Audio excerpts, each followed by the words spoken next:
Hey everyone, welcome back to the Sports Psych Show. Thanks so much for joining me. Today we're going to be talking about health, well-being and performance with relation to life stressors. And we're going to be doing that with Dr. Ella McLoughlin and Dr. Rachel Arnold. Ella, Rachel, welcome. Thanks for having us. Hi, thank you. So excited to have you both on. Really looking forward to unpacking the paper that you've written on life stress and its relationship with health and well-being and performance. It's a subject that's close to my heart and something that I'm consulting on every single day. Before we unpack that paper, let's do some introductions. Ella, let's come to you first. Tell us a little bit about yourself and tell us about your work. Yeah, so my name is Ella McLoughlin and I'm a lecturer in sport and exercise psychology at Nottingham Trent University. But before this, I was doing my PhD at the University of Bath with Rachel and Lee Moore. And as part of this, we was looking at lifetime stressor exposure. So all the stresses that someone can experience sort of from childhood through adolescence and adulthood, and how they basically influence how we respond to day-to-day stresses. So yeah, that's a little bit about me. It's such a relevant area for everybody involved in sport, and its importance has been emerging over the last few years, especially. Ella, why sports psychology? What got you into this area of expertise? Yeah, so I think it's probably from sort of my own personal experiences, sort of coming into it from the start. So sort of doing my undergraduate degree in sports science, and then sort of moving on to sports psychology. But then I think as you get older and as you experience a few more stresses, I think sort of the concept of lifetime stressor exposure just sort of really resonated with me. So I suppose I think I'm most interested in lifetime stressor exposure, and I think sport is just a really interesting capacity to look at that in. But obviously, it can be transferred into other domains as well. But I think probably more from like a personal experience, sort of how I got into it to begin with. And it's your paper that you led on that we're going to be unpacking today alongside Rachel, Dr. Rachel Arnold. It's been too long, Rachel, trying to get you on. So excited to have you on. I'm such a fan of the work you do, the research you produce. Tell us a little bit about yourself and your work, Rachel. Yeah, thanks, Dan. And first of all, apologies it's taken so long. My diary's a bit of a mess and a mission. So yeah, thanks for having us. So I'm Dr. Rachel Arnold. I'm a reader in sport and performance psychology at the University of Bath. I've also recently started as the academic director for doctoral students here at the university. I've been here at the university since 2012, and before that I was up at Loughborough University doing my undergrad, master's and PhD under the supervision of Professor David Fletcher and Professor Kevin Daniels. My research, broadly speaking, looks at how individuals and organisations can optimally manage stress to enable thriving, predominantly in sport, but also more recently in other domains, other high-pressure domains such as midwifery or policing. As you're both aware, sort of work is only a small part of our lives, so I think it's important to acknowledge I'm also a mum of 2 young children, and I spend quite a bit of my time running around a hockey pitch as well. When do you spend most of the time using your mental techniques on yourself? Is it on a hockey pitch or is it at home being a mum of two children? A really good question. I think on a hockey pitch is sort of my love of sport and what got me into sports psychology. So there is probably where I need it most. I'm really excited to have you both on today to talk about this paper. And this paper is entitled A Qualitative Exploration of How Lifetime Stressor Exposure Influences Sport Performers' Health, Wellbeing and Performance. And as I mentioned earlier, Ella, you led on this alongside Rachel, alongside Lee Moore, George Slavich and David Fletcher. So excited to unpack this. Ella, we'll come to you first. Can you give us a little bit of a background to this paper? What was the thinking leading into this? What's the genesis of this paper? Yeah, so I think it's probably important to note that this came as sort of my third PhD study out of 4. Okay. So I think before this, we started looking at lifetime stressor exposure from a quantitative perspective, so using sort of an online questionnaire to assess lifetime stressor exposure. And I think this was sort of really useful and provided us with loads of information on what types of stressors are particularly harmful for health and well-being, for example. But then as we were sort of looking at the literature, all of the work within lifetime stressor exposure was predominantly using online questionnaires. And I think there was some of that complexity in the literature that was missing.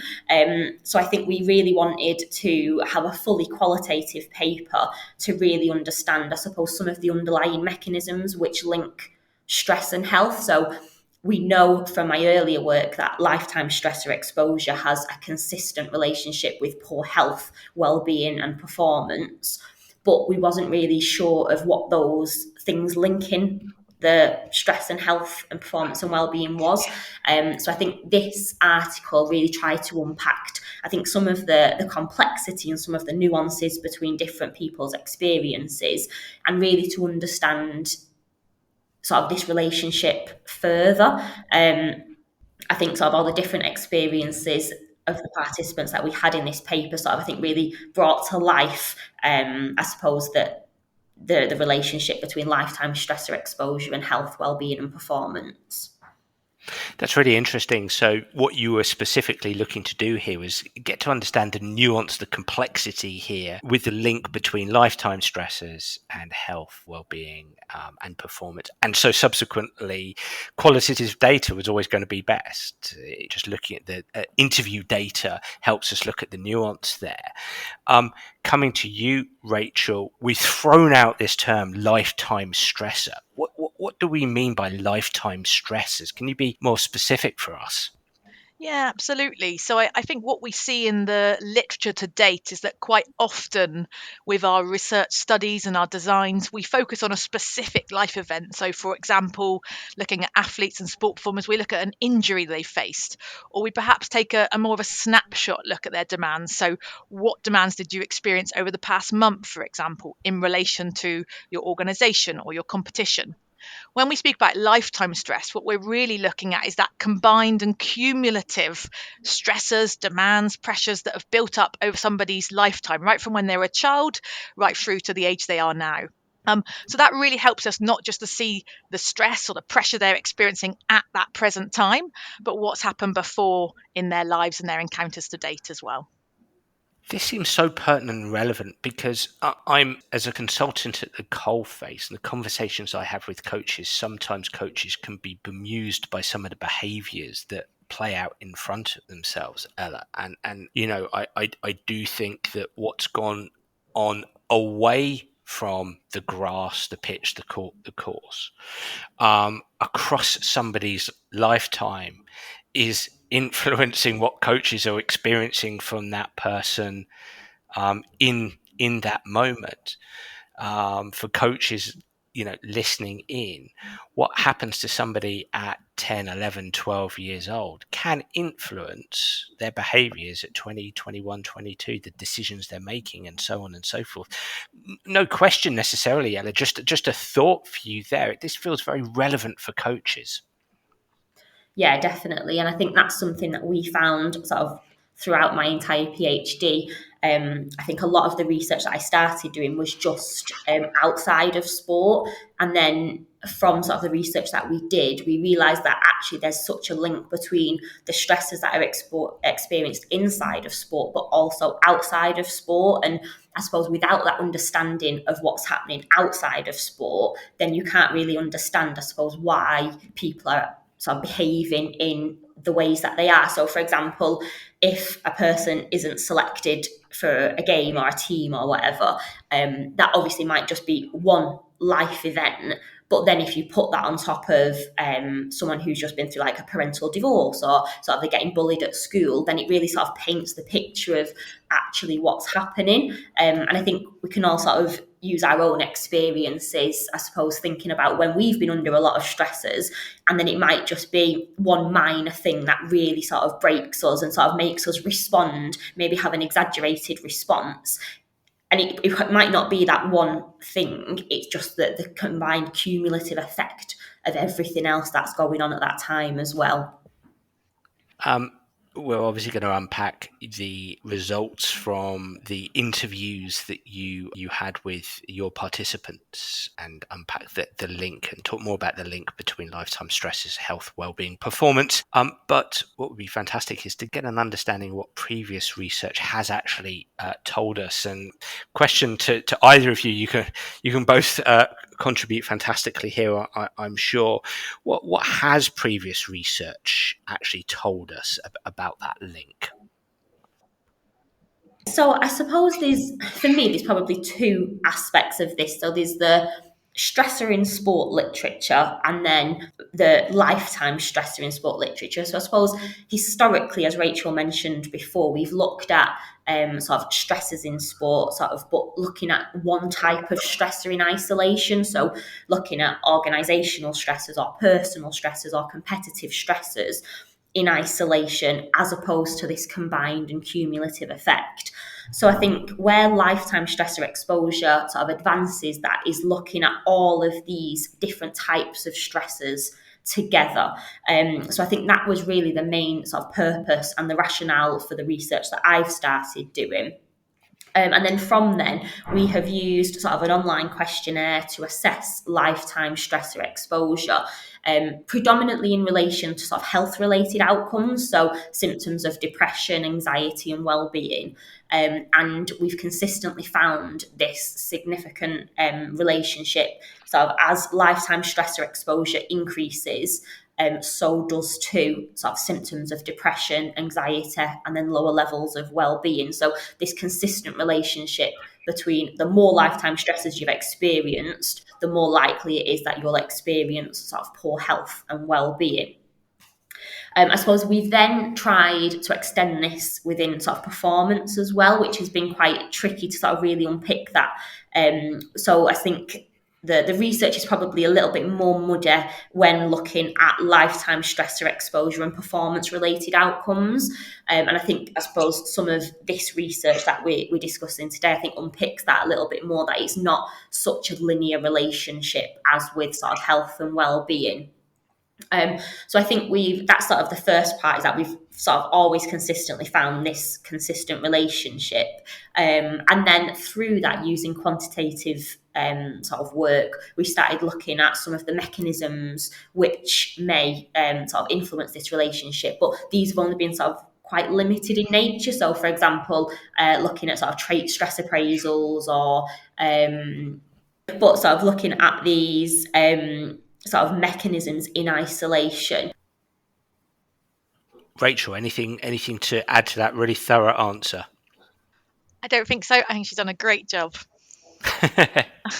Perfect. I think I've mumbled my way through that, sorry. No, that's great. That's really unpacked that for us. So let's move on to the research that you conducted, the research itself. I mean, Ella, you led on this, so we'll stay with you for the time being.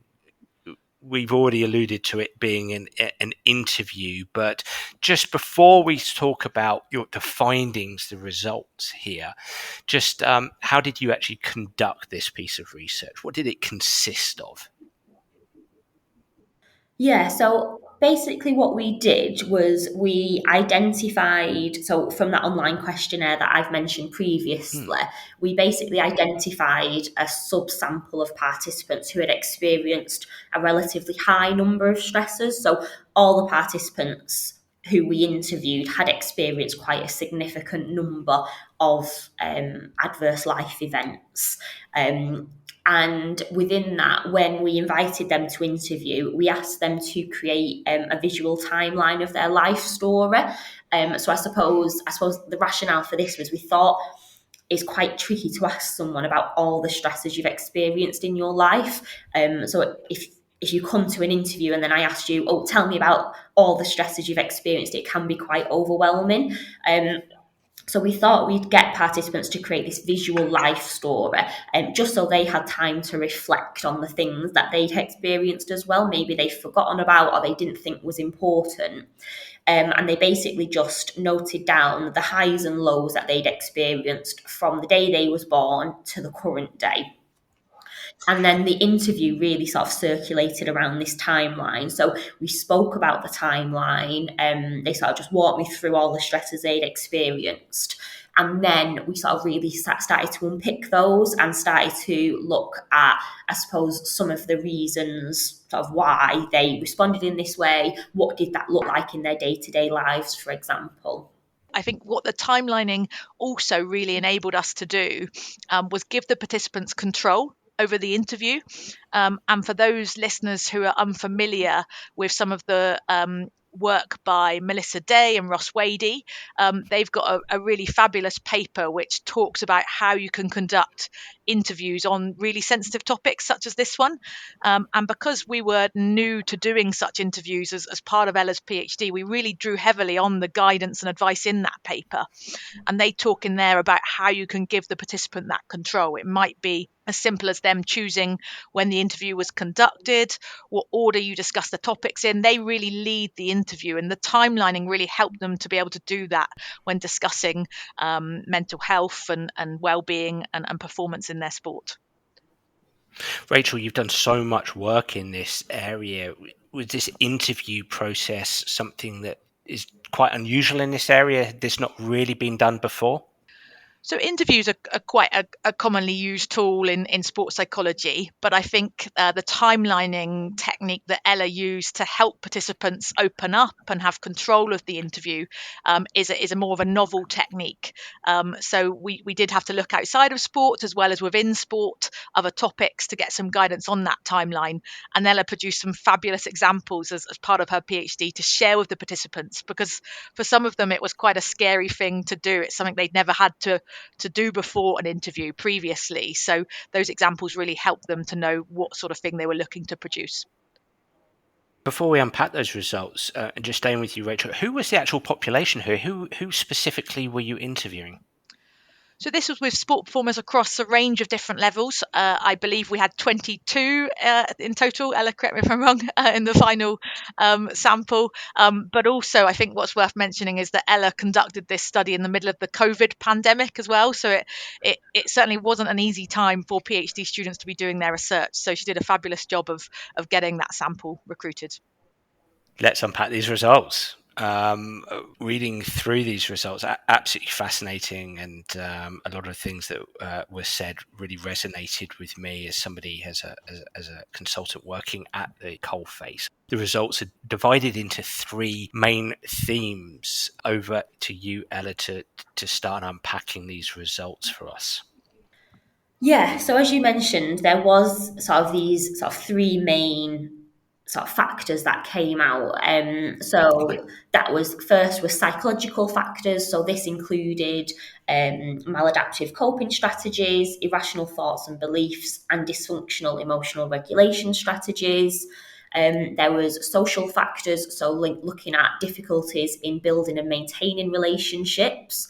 There was also the social factors, which included difficulties in building and maintaining relationships and future relationship dysfunctions as well. And then finally, there were these behavioural factors, which included sort of risky behaviours, so such as increased alcohol consumption, self-harm, for example. Well, I'm really keen to take a granular, detailed look at these themes, as you mentioned: psychological, social, behavioural, and I'm sure for coaches listening in, this is going to be really interesting to them. Let's talk a little bit more about psychological factors, and really coming to either of you, as you mentioned there, Ella, maladaptive coping strategies, irrational thoughts and beliefs, dysfunctional emotional regulation strategies, some psych words in there, some psych descriptions. Let's talk a little bit about these maladaptive coping strategies. What do we mean by maladaptive coping strategies?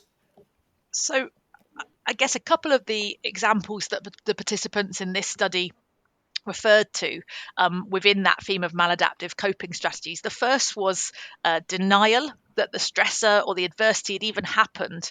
There was one example where a participant was talking about a sexual assault that had happened to them at an earlier age, and they hadn't even written it on their timeline. And as they were sort of disclosing and talking about that event during the interview, they were denying almost that it even happened by not writing it on their timeline. They, as a result of that, acknowledged that there were certain moments in their sport where particular triggers or flickers of memories came back, and then led to really low mood and negatively impacted their mental health as well. Another example was self-blame. So again, a participant was talking about a rape that had happened in an earlier age, and they were blaming themselves for putting themselves in that position. And as a result, they felt it really exacerbated their eating disorder, and they developed anxiety going forwards. So hopefully those examples can really start to show how those maladaptive coping strategies were really influencing particularly their mental health going forwards. Some very, very serious themes coming through, Ella. Thank you, Rachel. You've spoken there about denial, self-blame, avoidance as well. Was that something that was that participants spoke about? Yeah, definitely. So I suppose within this example and the quote that's in the paper, I suppose the terminology that the participant used was that they just sort of tried to throw it in a box and sort of try and separate it from what was happening. And I think this is sort of where it actually becomes really interesting within a sports setting, because this participant said that they try to busy themselves with other things. So, for example, the engagement in sport. And I suppose if you're unaware, if coaches and practitioners are unaware that these things are happening outside of sport, then I suppose that could look like increased determination, increased effort in their sport, which I think typically would be viewed as very sort of positive, and it might improve sport performance. But it's sort of, as the interview with that participant went on, it sort of then all sort of came to a head at a certain point when I suppose you can't avoid the stressor forever. So I think it's really interesting looking at how these sort of maladaptive coping strategies present themselves in sport.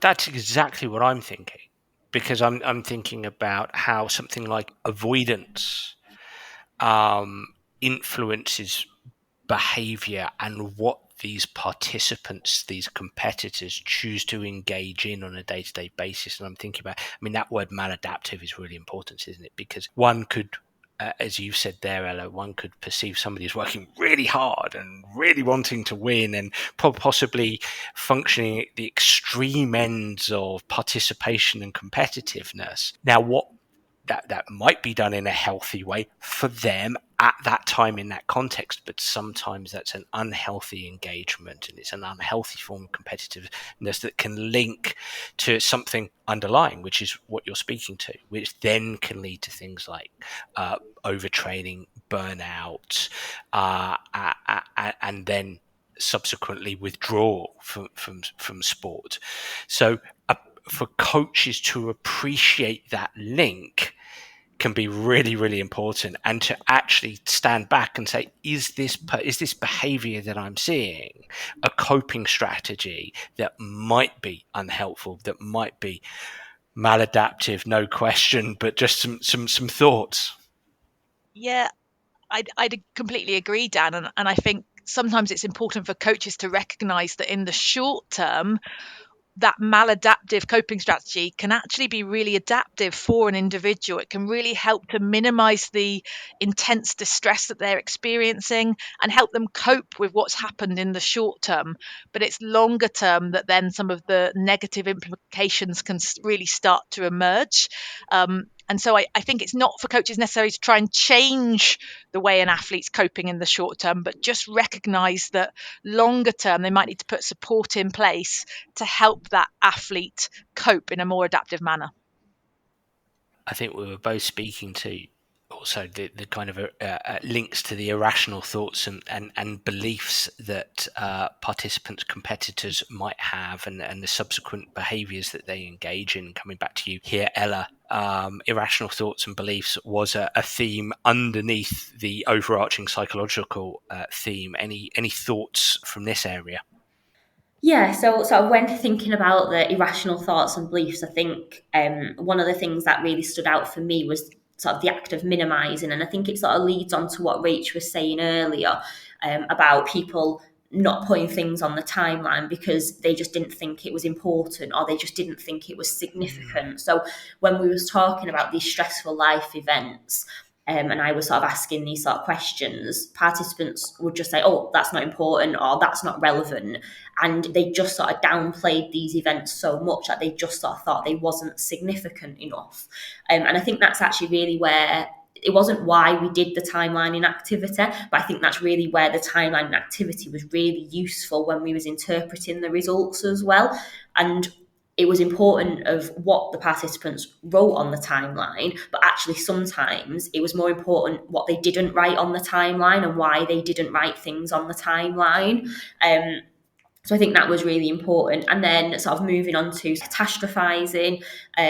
So one participant would say sort of their children would get into a car and that she'd be really worried that the car would crash and die. And they'd sort of just really sort of catastrophize all situations happening in their lives. And I suppose I'm definitely guilty of that. And when certain things are happening and you sort of always think the worst case scenario. So I think that happened. And I think all through the participants in this study, they really sort of mentioned how they always did that in sort of every situation and every sort of day-to-day stressor that they were faced with. So not even these major life stressors, but even just, for example, missing the bus. They would then think that's ruined the whole day now, or just sort of things like that. And then I think finally, it was this sort of rigid and absolute unchangeable beliefs as well, which I think was really interesting. And I think a lot of participants mentioned about this excessive planning and organisation, and they have to do things a certain way. For example, if they went swimming, they had to have the same locker and they had to have the same routine and things like that. And I suppose the biggest thing that came out of that was how they responded, I suppose, when they couldn't do things in this rigid, absolute way. And again, that just sort of like really derailed their whole day or their whole sort of session. And I think it just sort of really circulated around this idea of sort of control. So they couldn't really control sort of the outside stressors. So the things that they could control, they really sort of was quite excessive with that. What I'm hearing so far is, as a consequence of life stressors, some participants, competitors, are engaging in maladaptive or unhelpful coping strategies. They might experience irrational thoughts and beliefs, things like rigid, absolute, and unchangeable beliefs, mental rigidity, catastrophizing, as you've described there. Also, what was really interesting to pick up on as a consequence of having a timeline as a part of this study, your participants' subjective interpretation of what this has happened to them and whether they think that it's relevant or not, and just that consideration that something that's happened in their life, and they immediately think, oh, but that's not relevant to this at all. I mean, isn't that interesting that even some things that individuals themselves don't think is irrelevant could be sizzling away under the surface that might emerge in terms of influencing their behaviours?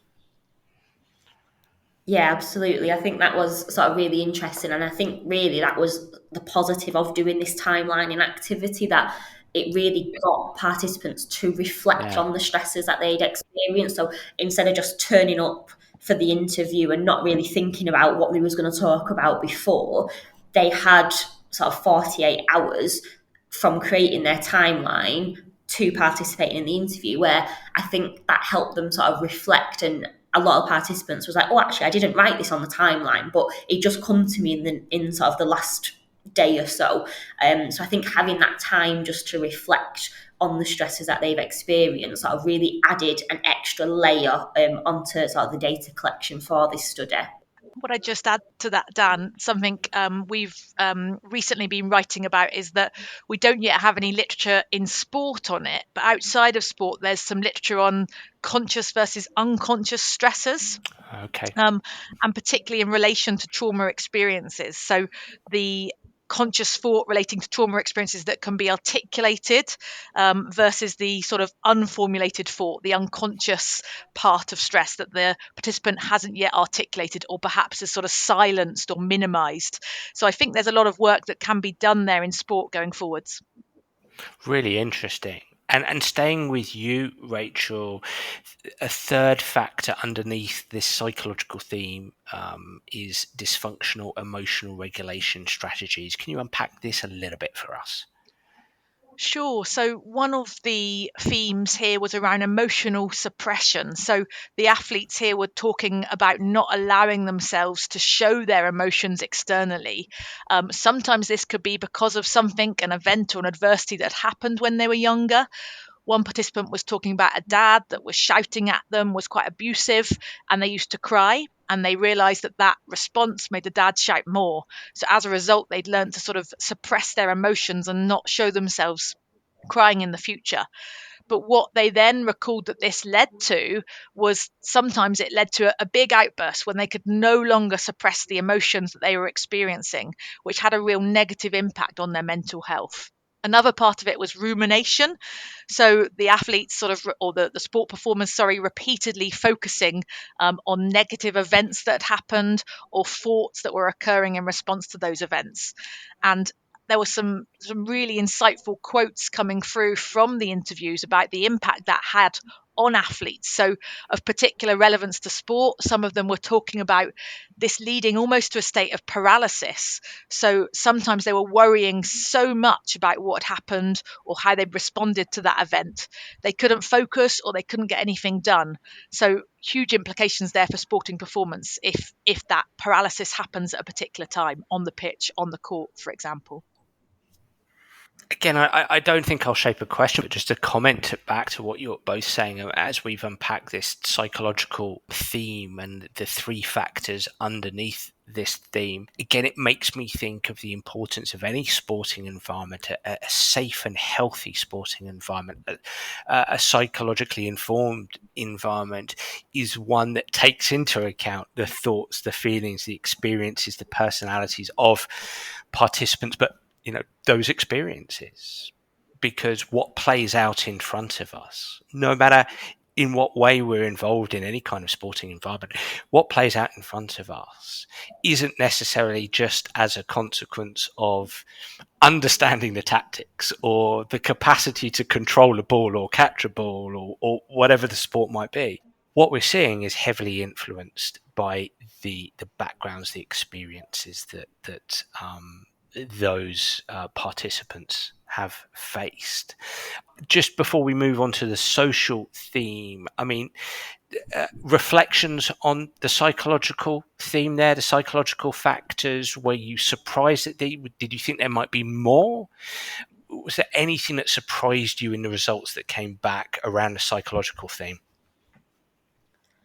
I think on that is probably like just from what you were saying as well, like just having that understanding of how many stressors that these sport performers are exposed to, and when they're in the sporting environment, they're obviously bringing the things that are happening outside into the sporting environment with them.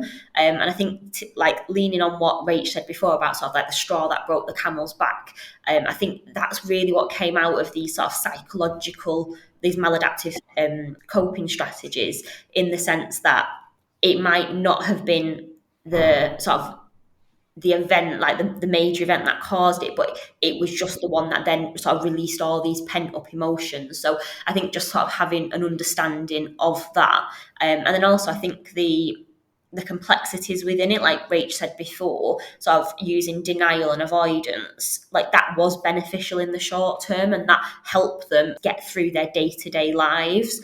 It was just when that was prolonged over a longer period of time that then became very maladaptive for their health, well-being and performance. So I think sort of understanding that maybe something can be beneficial in the short term, but sort of that support is required over the longer term. For me, I just add it really indicated that their response is absolutely key. So if we look at the theory behind this study, it identifies these factors which can increase our vulnerability as a sport performer to these stresses and adversities, but also increase our resilience to them. So whilst in this study the participants were talking about these factors in a way that they quite negatively influence their health, well-being and performance, if we look at the growth literature and some of the fabulous work again by Ross Wadey, Melissa Day, Karen Howells, David Fletcher, etc., it shows also that sport performers who grow from adversities also initially experience these quite negative or maladaptive coping strategies. But then it's about how they accept and sort of generate meaning from those adversities that leads to the growth.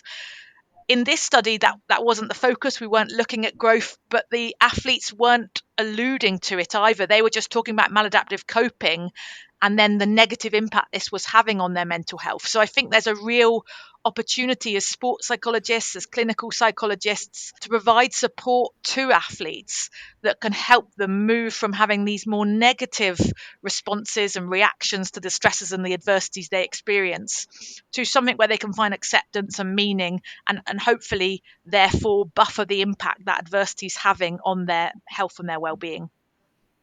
The second theme or factor, social factors, and again, there's two themes that are actually underlying the social factors. Ella, back to you. Would you like to take us through the first theme? Yeah, so within the social factors, we had sort of difficulties in building and maintaining relationships. So this, first of all, sort of linked to an inability to trust others. So, for example, the quote here was sort of the breakdown of a relationship and how that sort of made that individual sort of really struggle to trust future individuals, and always sort of coming with a negative perception that if something bad happens again, then that person won't stay or they'll leave and sort of be isolated and abandoned again. And another one which I found really interesting was sort of the difficulty in confiding with others who hadn't have experienced similar stresses. So a lot of the participants mentioned that they really wanted someone to relate to, and the people that they was talking to, like they couldn't understand. Like the participants were saying, I was speaking to this person about it, but they've not been through the same experiences as I have. So there was one person who had an individual that they sort of lent on quite heavily and they spoke to about these stressors. But she sort of mentioned that that person hadn't been through anything and had a really easy life, and it was really difficult to find someone to actually relate to. And then finally, the final thing within these difficulties in building and maintaining relationships was decreased communication with others to conceal feelings of fragility and vulnerability. And obviously, sort of within the quotes in this section, participants spoke about sort of really major lifetime stressors. So a parent being diagnosed with terminal cancer. But they didn't want to talk to anyone about it. They didn't speak to anyone at school or sort of within their sport about it, because they was just determined to keep it all separate. And if they didn't speak about it, then it's not happening. So that sort of decreased communication was really interesting as well, sort of coming out of the interviews. Putting my coach cap on, it's making me think of these social factors being related to engagement in a team landscape, effective communication between players, between player and coach relationship, between coach-athlete relationship. It's making me think of teamwork and teamship. These types of things. Ella's spoken to difficulties in building and maintaining relationships there. Future relationship dysfunctions, Rachel. Unpack this thing for us a little bit. Sure. So the participants here spoke a lot about how the lifetime stress that they'd experienced really inhibited the formation of intimate relationships going forwards. They had a real deep fear of sort of close emotional or physical relationships with others. Sometimes it meant that they adopted unhealthy relationships going forwards in the future, with characteristics of insecurity or a partner sort of expressing dominance and control over them. And there were some really impactful and intense quotes around the impact that had on their physical health, quite worryingly. What do these findings mean? I mean, when we spoke about the psychological factors, you spoke there, Rachel, to how, yes, these things are dysfunctional, but they can also be functional in the long term if the people around the person, the player, can help them deal with the specific experiences they're having emotionally, dysfunctional thinking, and so on and so forth. What do these social factors mean for a team or a coach-athlete relationship? What have coaches potentially got to bear in mind here with relation to some of these life stresses, some of these experiences? Any thoughts from either of you here? I think they have to consider the support that they can provide and consider that really carefully, especially if they haven't experienced something similar to what the athlete's going through. A lot of the athletes or the sport performers in this study talked about that lack of mutual understanding from coaches and stakeholders in sport. So I think it's key that coaches develop that form of contextual intelligence, really become more aware of the stressors that athletes and sport performers can face in sport and their own athletes may have faced. But be aware of what we call reverse buffering in the literature, where if you provide ineffective support as a coach or deficient support, that can actually intensify rather than alleviate the effects of stressors. So it can actually do more harm than good if you're not providing the most appropriate support. So being really clear on what the stressors are, but then closely matching the support that you're giving to the athlete to the support that they need. What I'm thinking there is empathy is important, but don't strive to put out a fire that you can't necessarily put out. Find the right way or the right person to be able to do that. Absolutely. Or the fire that you've created. So sometimes coaches can't be the support if they're also creating the stress. I think that also links to, I suppose, what I was talking about sort of trying to hide these feelings of vulnerability and things like that in the sporting environment. And I suppose making sure that sport performers and athletes know that they are able to talk about all of these different issues and that support will be provided where possible, and that psychological support is viewed just as equally as other support services per se. Psychological safety is a term that's coming through to me here. Yeah, definitely. The final factor is the behavioural factor. Ella, take us through this factor. Yeah, so I think this is sort of about engagement in risky behaviours. So I suppose within this we had increased alcohol consumption, disruptive behaviours, self-harm, for example. So if we look through the results, I suppose one participant said that this was after their parent got diagnosed with terminal cancer. And she just said that she was an absolute pain. She got suspended all the time from school, and she really channeled the stress she was under into being disruptive. And that was sort of the root cause of those disruptive behaviours. Moving on, sort of linking that to increased alcohol consumption.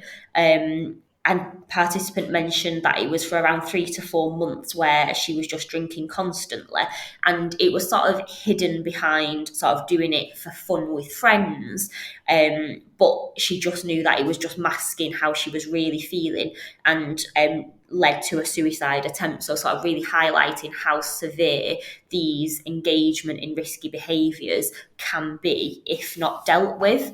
And I think what we spoke about before about sort of being adaptive in the short term, I suppose a lot of these engagement in risky behaviours, the participants said it masked how they was feeling in the short term. It sort of enabled them to sort of forget about what was happening, and it alleviated some of the pain. But then obviously in the longer term and sort of engaging in these risky behaviours over the long term then really exacerbated these feelings, hence leading to suicide attempts and having sort of poor mental health. We've unpacked the three themes. What I'm reading and what I'm hearing you both say is that lifetime stressors impact participants psychologically, their social selves, and behaviourally. I'm keen to finish the conversation today on a discussion around these findings, your thoughts, your feelings on them, takeaways for sports psychs, takeaways for coaches. Big question. We can start wherever you'd like to here. But essentially a discussion piece on all of this. To either of you, what are the takeaways here? What are your thoughts on what you found? One initial thought that I'd share, Dan, is that it's not just the presence of a lifetime stressor that really means it's demanding or is going to lead to all of these negative consequences, because we know from the literature that some of these stressors and adversities can lead to growth and development. But what's really important for me with this research program that Ella's so brilliantly delivered is that it's the more frequent and severe, it's that real cumulative nature of lifetime stress that is leading to more ill health, be that physical or mental. So we really need to, going forwards, adopt this sort of multi-dimensional look at the stress that sport performers are experiencing, rather than just saying, is it present, yes or no? Maybe how frequently is it occurring? Can we really delve deeper and look at the intensity of that demand for performers, how long it's lasting, how severe it is? Because by unpacking those dimensions, we can really start to see the different responses and different impacts that stress can have on these outcomes. Ella, anything from you?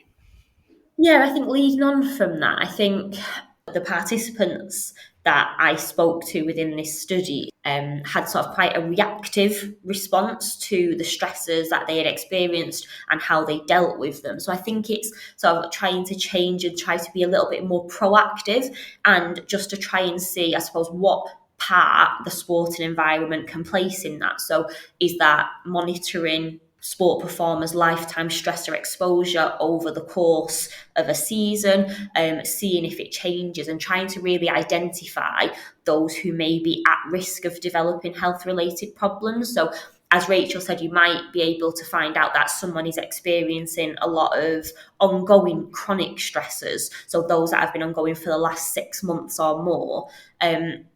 And I think by identifying those individuals and then sort of putting that support in place, will prevent or try to prevent people from being suicidal, and we can sort of try to put that support in place a lot sooner.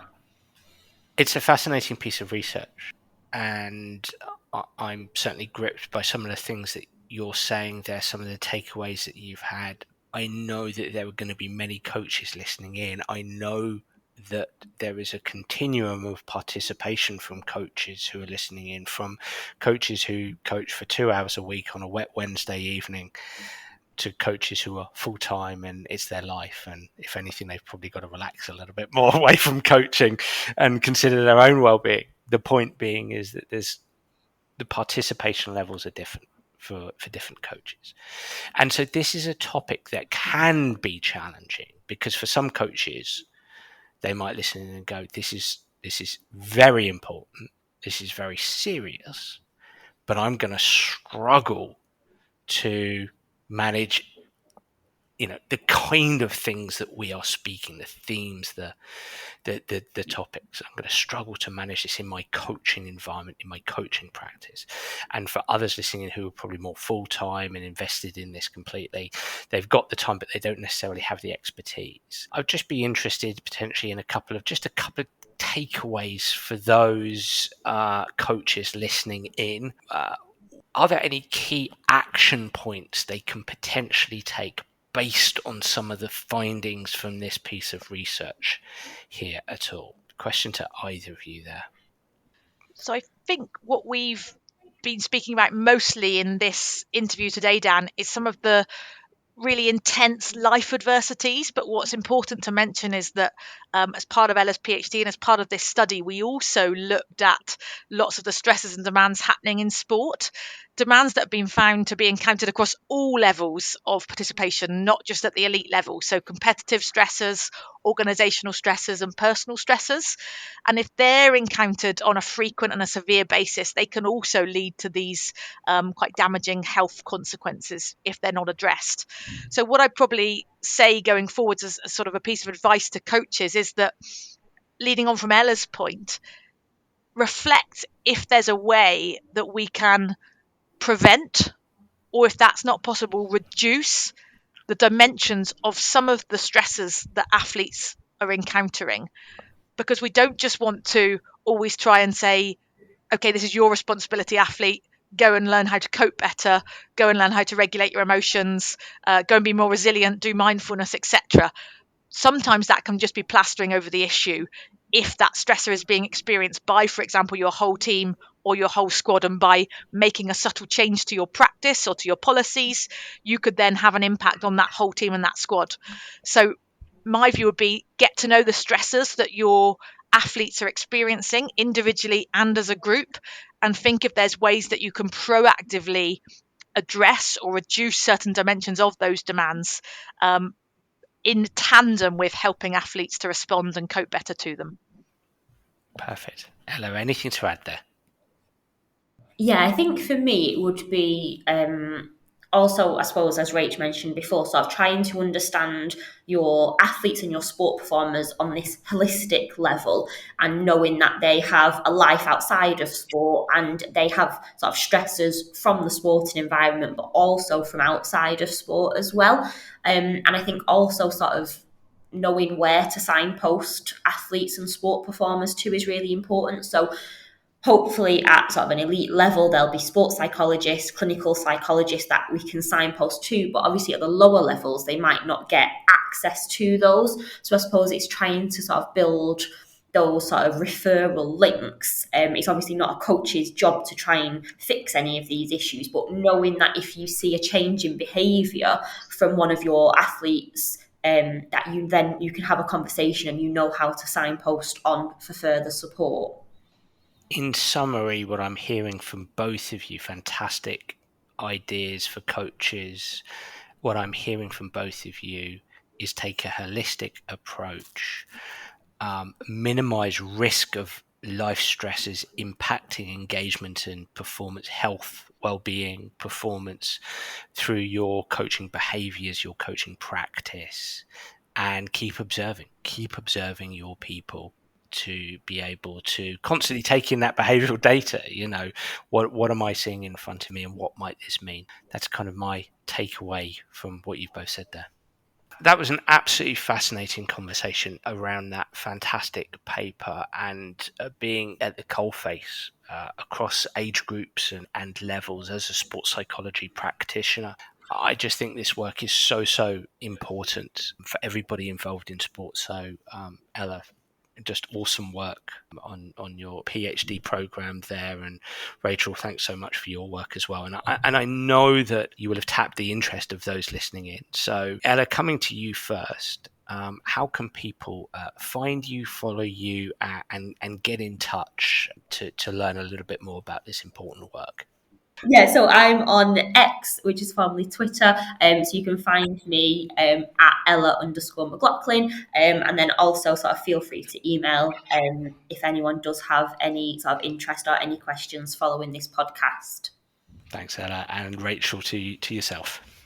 So you can mostly find me at the dinner table trying to wrestle my 3-year-old to eat vegetables. But when I finish that battle, that nightly battle, similar to Ella, on email, rsa24@bath.ac.uk, or on X at Rach Arnold.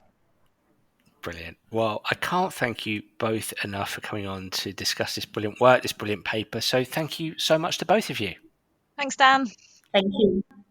Well, everybody, I really enjoyed that podcast, and I'd love to hear what you, the listener, think. So please do get in touch via X or Facebook. And if you do have any suggestions, I'd be delighted to hear them. I'm already looking forward to next week's episode. Bye for now.